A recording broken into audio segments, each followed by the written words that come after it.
Inspector Sourav Bandyopadhyay সাহেবকে ওনাকে ধন্যবাদ জানাই।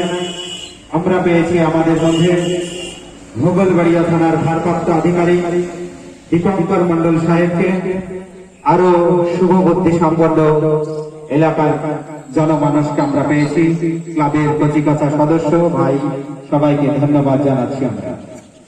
আমরা শুরু করতে যাচ্ছি আজকের মূল অনুষ্ঠান সেফ ড্রাইভ সেফ লাইফ, সাবধানে চালাও জীবন বাঁচাও। সবসময় আমাদের মনে রাখতে হবে গাড়ি চালাবো আস্তে, জীবনটাকে বাঁচাও।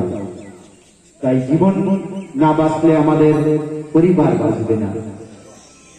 লাল সবুজ ভুল করো না, ট্রাফিক আইন আর ভেঙো না। সেই সতর্কতার মধ্যে দিয়ে আমরা প্রথমে সেফ ড্রাইভ সম্পর্কে এবং সমাজ সচেতন সম্পর্কে কিছু বলার জন্য সাধারণ সরকার মহাশয়কে আহ্বান জানাচ্ছি।